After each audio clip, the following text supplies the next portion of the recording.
Good morning, everybody. I am going to do a review here for the Oakley Tailhook.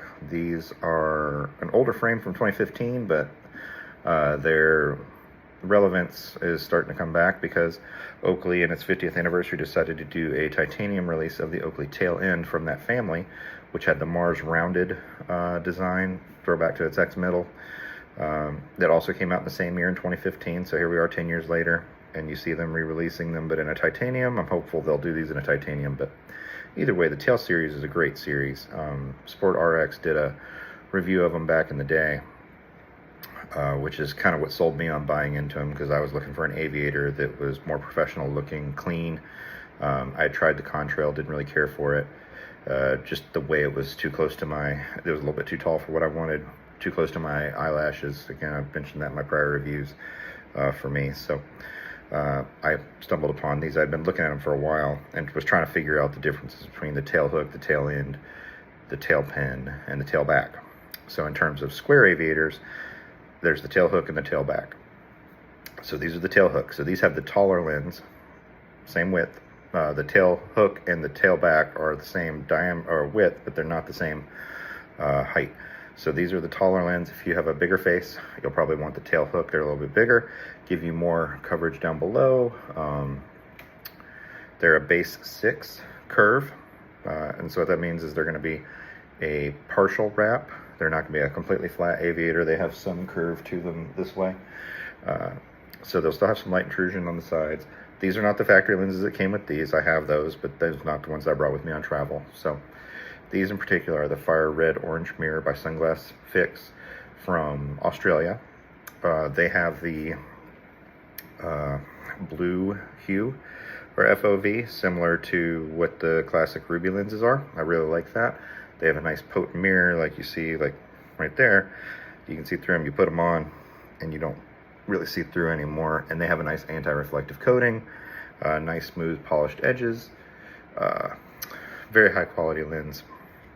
Pretty affordable entry. You can get them in 2 tiers with the mirrors, and then the non-mirrors in their 3rd tier, the bio tier. So I'm gonna put these back on. So anyway, the reason why I'm doing this is because Oakley has decided to bring back the Tailend TI for the 50th anniversary, and they've also released this year a Tailback, the smaller cousin of this, in the prescription frame. So hopefully we'll see something for the Tailhook and the Tailpin, because they've done half the line so far. So when they came out in 2015, their price point was around $200. They had several options in each colorway. These in particular, I have in the satin chrome and the lead. They were both around $200 to $190. For my entry points, the carbon with the Prism Daily were $270 because Prism was new at that time. And so yeah. So let's get into what's great about them. So they're very lightweight, minimalist frame like an aviator. So if you're looking for a business professional style aviator, they're good that way.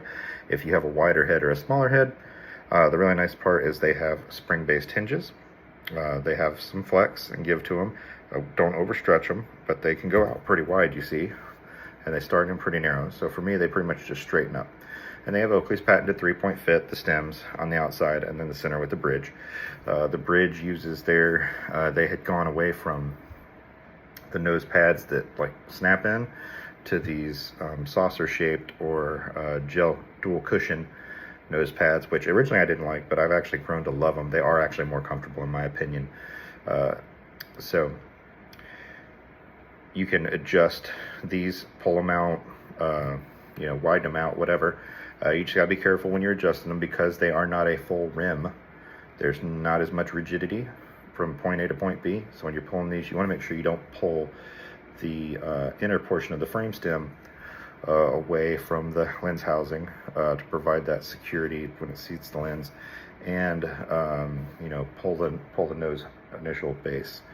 So put them back on.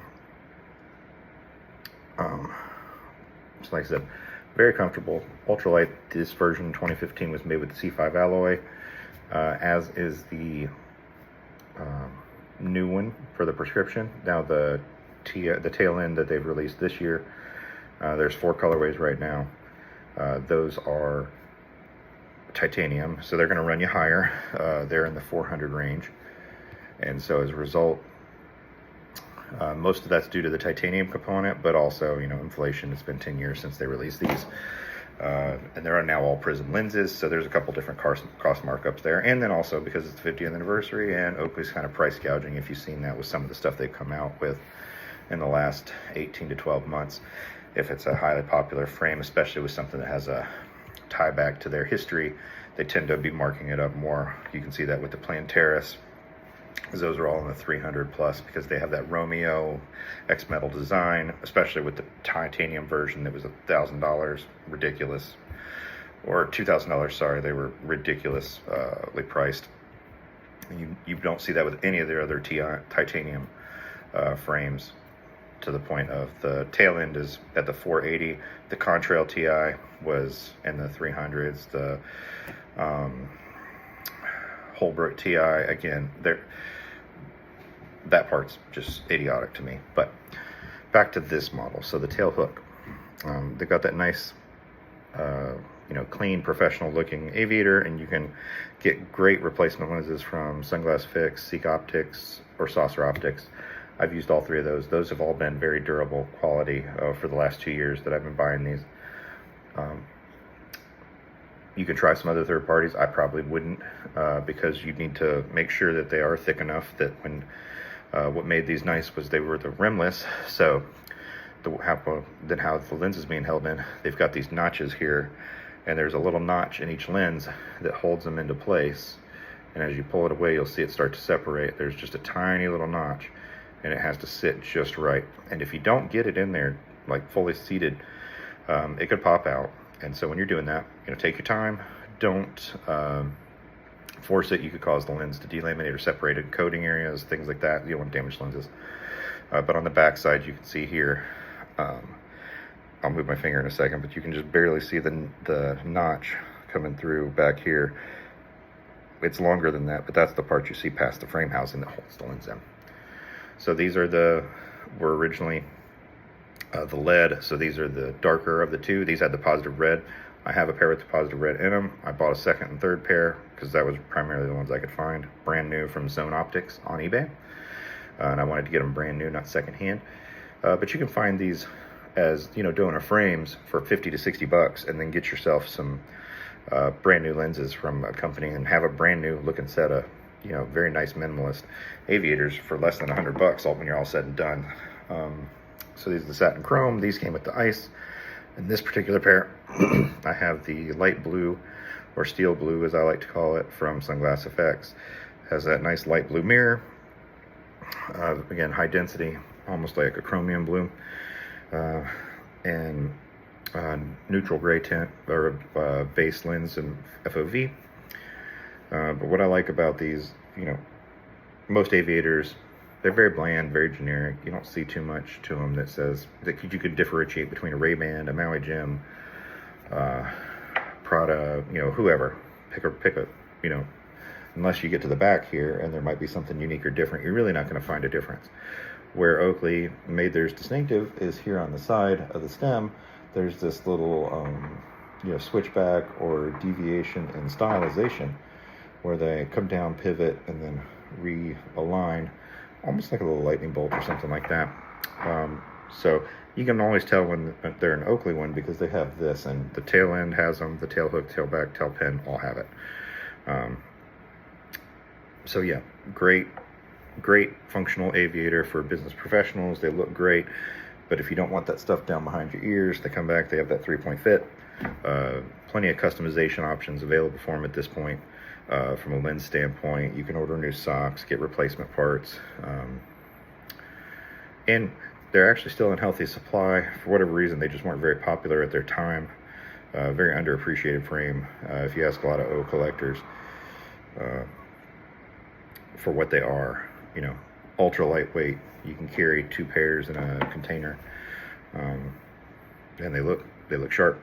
So if you haven't bought these before, and you're just starting to see the Mars TI, or the Mars styled titanium version of the Tailend come out, and you're interested in those, but you say, well, I'm not, you know, I want to wear something similar to that for work, but maybe not as flashy with the round. Well, the tailhook or tailback or tailpin are a great alternative. The tailpin has the rounded bottom here, comes down a little bit more. Standard aviator drop round lens. The tailhook and tailback are basically brothers, just the tailhook is the bigger of the two. If you've got a smaller eye socket and closer cheekbone to eye, orbital range area, then the tailback might be for you. So that's all I wanted to say about them. They're a great aviator, and with Oakley re-releasing them, I'm fingers crossed they'll do something with the tailhook and tailpin still before the year's over. They've got a tailback in the prescription, which has like a slightly modified design to the outer edges. It starts almost to pick up some of those little subtle hints like the Tailend has. But they are very expensive because they're a prescription frame. They're in like the 400 to 500 range.